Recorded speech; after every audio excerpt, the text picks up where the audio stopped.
সেনাপতি সেনাপতি তুমি এক্ষুনি শিগগিরই হাজির হও, দরবারে তুমি এক্ষুনি হাজির হও সেনাপতি।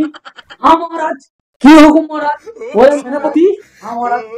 আজকাল কি ব্যাপার আমি বুঝতে পারছি না, তুমি রাজ্যে আসতে এত লেট কেন করছো? এত বড় রাজ্য মহারাজ, আমি একা সঙ্গী করছি, কি করে হবে বলো মহারাজ? সেনাপতি, হ্যাঁ মহারাজ। কি হচ্ছে আমার রাজ্যে? তুমি আমাকে কিছু জানকারি দিচ্ছ না, কি হচ্ছে আমার রাজ্যে এখন? এই রাজ্যে অনেক শান্তশিষ্ট ভাবে সবকিছু ভালো চলছে মহারাজ। আমার কি বলবো মহারাজ? আমার পর্যায়ে আমাকে খুব দিচ্ছে, তুমি তাদেরকে দেখছো না, কি ব্যাপারের মহারাজ? যাও সেনাপতি, তুমি আমার কাছে রাজ্যের খবর দাও, আমার রাজ্যের প্রজারা কিভাবে আছে, কি করছে, তুমি সব কিছুই আমার খবর দাও সেনাপতি। যাও তুমি, ঠিক আছে মহারাজ, তুমি শিগগিরই যাও সেনাপতি, শিগগিরই যাও। ঠিক আছে মহারাজ। সেনাপতিকে এই পাঠালাম রাজ্যের খবর নিতে, দেখি আজ কি হয় আমার রাজ্যে, প্রজারা কি বলে, আমার ব্যাপারে তাদের ধারণাটা কি, না তো আমি সেনাপতির গর্দন আলাদা করে দেবো। মহারাজ আমাকে বিচার চাই মহারাজ, আমার বিচার চাই মহারাজ। কি হয়েছে? আমার বিচার চাই মহারাজ, আমি তোমার পায়ে পড়ি মহারাজ, আমাকে বিচার করে না, দাও। তুমি আমার পরিচয় হয়ে তোমার পায়ে পড়বে না, কি হয়েছে তুমি বলো, নিঃসন্দেহে বলো, তোমার কোনো ভয় নাই, আমি আছি এখানে। মহারাজ আপনার মন্ত্রী মহারাজ আমাদেরকে চাবুকে আঘাত করছে মহারাজ, অতিরিক্ত মার মারছে মহারাজ, তাই নাকি? সহ্য করতে পারছি না তাই মহারাজ। নাকি? সেনাপতি এত বড় স্পর্ধা, তোমার পর্যায়ের উপরে হাত তুলে, কোথায় সেনাপতি? তুমি শিগগিরই হাজির হও সেনাপতি। হুকুম মহারাজ। সেনাপতি, আমার কি বলছে আমার পর্যা? কি বলছে? তুমি তাদের উপরে অত্যাচার করো?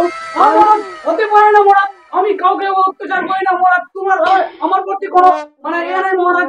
আমি বিশ্বাস আছে সেনাপতি, কিন্তু সে আমার বলছে, তার উপরে আমার বিশ্বাস আছে সেনাপতি, সে আমাকে বলতে পারে না মিথ্যা কথা, আপনি তার উপরে কি করছেন, অত্যাচার করছেন। তাহলে চলো মহারাজ, দেখা যাক কোথায় কি হচ্ছে না হচ্ছে মহারাজ। এখানে আছে সেনাপতি, আপনার সামনে আছে সেনাপতি, বলছে মহারাজ। তার পা দেখা যাচ্ছে সেনাপতি, মার মেরেছে সেনাপতি, তুমি দাগ হয়ে গেছে সেনাপতি, এটা আমার হাতে হবে না সেনাপতি। সেনাপতি, তুমি আমার মুখের উপরে কথা বলছো, তোমার গর্দন আলাদা করে দেওয়া হবে সেনাপতি, তুমি আপনার মুখের উপরে বলছো। পর্যা, তুমি তাকে যেরকম তোমাকে অত্যাচার করেছে, তুমি সেরকম তার ওই নাও, প্রতিশোধ নাও, আমি আছি, তোমার কোনো ভয় নাই। না মহারাজ, কাউকে হাত তুলতে পারি না মহারাজ। না মহারাজ তুমি আমার পর্যা, আমি তোমাকে বলছি, তোমার কোনো ভয় নাই, তুমি নিঃসন্দেহে তার উপরে আঘাত করে তোমার চামটা তুলে নাও, সেনা এই আমার পর্যা, কোনো ভয় নাই, তোমার মহারাজ তোমার সামনে দাঁড়িয়ে আছে সেনাপতি।